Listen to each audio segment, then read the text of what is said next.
Heyvanlar, həşəratlar hər şeyi kör-kəranə eləyirlər, yoxsa onların da insanlar kimi hadisələri bir-birinə bağlamaq bacarıqları var? Bunun üçün araşdırmacı John Labock'un qarışqalarla bağlı olan təcrübəsinə baxa bilərik. John Labbock nə edib? 2 dənə müxtəlif qarışqa evindən hərəsindən bir qarışqa götürüb və bunlara viski çizdirib. Viskini çizdirdikdən sonra isə həmin o qarışqaların hər ikisini, hərəsini hansı evdən götürmüşdüsə, müəyyən qarışqa evinin qarşısına qoyub. Və həmin qarışqa evində olan qarışqalar öz dostlarını tanıdığı üçün həmin o dostu olan qarışqanı içəri daşıyıblar. Digər olan başqa yuvadan götürülmüş qarışqanı isə suya atıb öldürüblər. Burada biz belə nəticəyə gələ bilər ki, instinktiv olaraq qarışqalar öz yuvalarında olan qarışqanı tanıdıqları üçün evlərinə aparıblar, digər qarışqanı tanımadıqları üçün isə öldürüblər. Amma John Labbock bundan yetinməyib. Bu təcrübəni 4-5 dəfə təkrar edib. Bir yerdən sonra qarışqaların da səbri tükənib və həmin öz dostlarını da, digər yuvadan gələn qarışqanı da suya atıb öldürüblər. Buradan biz belə nəticəyə gələ bilərik ki, heyvanlar da, həşəratlar da və s. digər canlılar da insanlar kimi hadisələri bir-birinə bağlayıb müəyyən bir şey qura bilirlər. İlk baxışdan bu insan tərəfindən görülməsə də,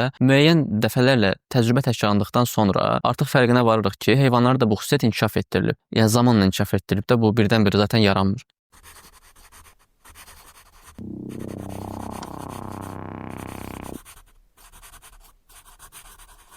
Salam gənclər və özünü gənc hiss eləyənlər. Bugün sizlərə Mark Twain'in İnsan Nədir kitabı haqqında danışacağım. Bu kitabda Mark Twain insan azad iradəsi, psixologiyası, mənəviyyatı haqqında ən fundamental sualları ortaya qoyub. Həmçinin bu suallara humoristik, sarkastik şəkildə cavablar gətirməyə çalışıb. Əgər siz də insan doğuşdan yaxşıdırmı, bütün seçimlərimizi bizədirikmi, bütün inanclarımız bizə aiddirmi suallarını özünüzə verirsinizsə, o zaman bu videoyu axıra kimi izləyin. Kitabda əsas 2 obraz var: müdrik qoca və gənc. Mən bu kitabı oxuyarkən müdrik qocanı Mark Twain'in yaşlı variantına, gənci isə onun gənclik illərində olan Twain'ə bənzətdim ki, bir növ Mark Twain özü ilə olan monoloqunu kitab edib bizə satmağa çalışıb. Burada müdrik qoca insanın doğrudan da azad olub olmadığını məntiqlə izah eləyir və sorğulayır. Gənc isə suallarla doludur və insan həqiqətən azad olduğunu inanır. Bir növ gənci bizim nəslə bənzətmək olar əslində. Kitab boyunca bu 2 personaj müzakirə aparır və Twain oxucunun da bu müzakirəyə qoşulmağına, həyatı sorğulamağına, özünə suallar verməyə cəlb eləyir. Maraqlıdır ki, gənc adamın fikirləri bizə daha tanış gəlir. Lakin yaş adamın düşüncələri isə bizim azadlıq haqqında olan düşüncələrimizi bütünlüklə alt-üst eləyir. Bu kitabın əsas suallarından biri budur. Biz öz seçimlərimizi özümüz edirikmi? Fikirləşək. Hansı dini inanacağınızı, hansı dəyərlərə sahib olacağınızı siz özünüz müəyyənləşdirirsinizmi? Yoxsa bunları sizə cəmiyyət, ailə və ətraf mühit öyrədib? Twain iddia edir ki, insan düşündüyü qədər azad deyil. Bizim qərarlarımız, hətta ən şəxsi seçimlərimiz belə bizə verilmiş informasiyalar, öyrədilmiş inanclar və ətraf mühitin təsiri ilə formalaşır. Məsələn, təsəvvür eləyin. Siz bir rəng seçirsiniz, məsələn mavi. Bu seçiminiz doğrudan da mı sizə aiddir? Bəlkə də uşaqlıqda sevdiyiniz bir personaj mavi geyinirdi və siz ona bağlandınız. Bəlkə də cəmiyyət sizə mavinin sakitlik və inam rəngi olduğunu öyrədib. Yəni bizim qərarlarımız həqiqətən bizə aid deyil. Onlar bizim keçmiş təcrübələrimizin və bizə verilmiş informasiyaların nəticəsidir. Sizcə biz həqiqətən də azadıqmı? Azadlıq haqqında fikirlərinizi rəylərdə bölüşə bilərsiniz. İndi isə davam eləyək. Biz çox vaxt düşünürük ki, insan xeyirxahdır və başqalarına kömək edir. Amma Mark Twain deyir ki, insanın etdiyi hər şeyin arxasında şəxsi maraq var. Real həyatda nümunələr göstərə bilərik. Bir adam kasıba pul verir. Biz deyirik ki, o mərhəmətlidir. Amma o bunu niyə edir? Vicdanını sakitləşdirmək üçünmü?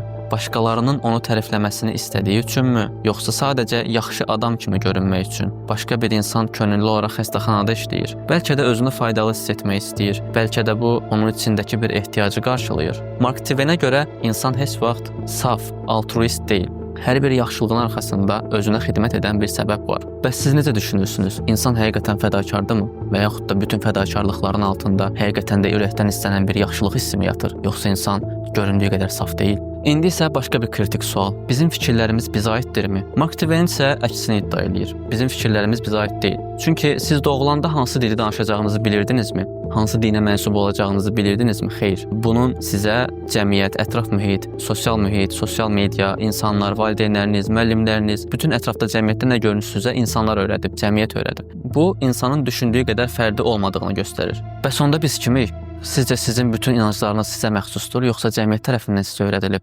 Bunu da rəylərdə qeyd etməyi unutmayın. Bütün müzakirələrdən sonra Mark Twain insanın öz həyatını idarə etmədiyini vurğulayır. Ona görə bizim bütün düşüncələrimiz, inanclarımız bizə öyrədilib. Bizim bütün hərəkətlərimiz şəxsi marağa əsaslanır. Mənəviyyat anlayışımız cəmiyyət tərəfindən formalaşdırılır. Bu isə o deməkdir ki, biz düşündüyümüz qədər müstəqil deyilik. Bu kitab bizim illərlə qəbul etdiyimiz bəzi həqiqətləri sarsıdır. Bizim düşündüyümüz qədər azad olmadığımızı göstərir.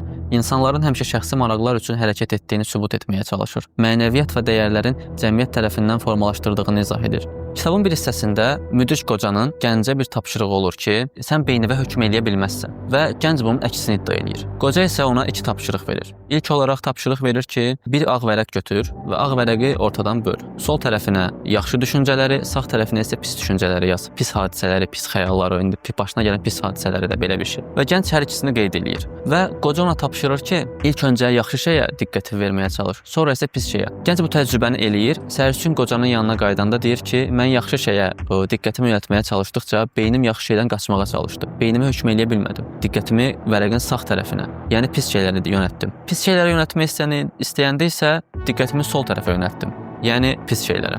Bu deməkdir ki, biz beynimizə hökm eləyə bilmirik. Hər zaman hökm eləyə bilmirik. Twain burada bunu başa salmağa çalışır. Biz həqiqətən beynimizə hökm eləyə bilərik, yoxsa bu mümkünsüzdür? Bunu da rəylərdə qeyd etməyi unutmayın. Twainin gənc oğlana tapşırdığı ikinci təcrübə isə beynini azad buraxması idi. Heç bir şeyi düşünməmək. Əslində heç nəyi düşünməmək deyə bir şey yoxdur. Təbii ki, bunu mən də bilirəm. Düşünməməyi düşünmək, yəni beynini azad buraxmaq. Nəyəsə hökm eləməmək, beyinə hökm eləməyi dayandırmaq. Gənc bunu da yoxlayıb Twainin yanına gəldi və hekayə belə davam etdi. Gənc oğlan müdrik qocaya dedi ki, mən bir gün pəncərənin önündə dişimi fırçalayırdım və hasarın üstündə bir pişik gördüm. Pişiyin rəngi narıncı rəngdə idi və həmin pişiyin rəngindən mənim uşaqlıqda saxladığım bir pişik yadıma düşdü. Və hadisələr belə-belə o pişikdən başqa bir şey, oradan başqa bir şey, belə-belə beyni azad buraxdıqca yeni hadisələr, beyin yeni şeylər, yeni koridorlar, yeni qapılar açmağa başladı. Sonra isə kitabın bir hissəsində Twain inəklərdən danışırdı. Bir çöllükdə inəklərin otlamağından və s. axır. Mən də kitabı oxuyurdum özüm üçün. Oxudum, səhifəni çevirdim və baxdım ki,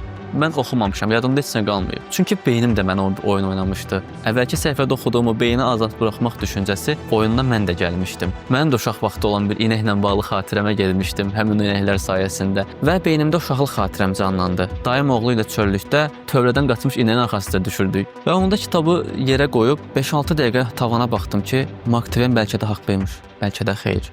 Bilmirəm, insana görə dəyişir. Mən kitabı türkcəyə ilk dəfə tərcümə eləyən Dedalus nəşriyyatından oxudum. Qiyməti 4 manata gəlmişdi. İstəsəz Monstrap Bookshopla əlaqə saxlayıb əldə edə bilərsiniz. Bu günlük bu qədər. Paraqrafın növbəti bölümlərində görüşənədək. Əgər sizə başqa kitabların təhlilləri maraqlıdırsa, rəylərdə bizimlə bölüşməyi unutmayın. Həmçinin videonu bəyəndinizsə, bəyənməyi, kanala abunə olmağı və videonu dostlarınızla bölüşməyi unutmayın. Təşəkkür edirəm izlədiyiniz üçün, minnətdaram. Hələlik.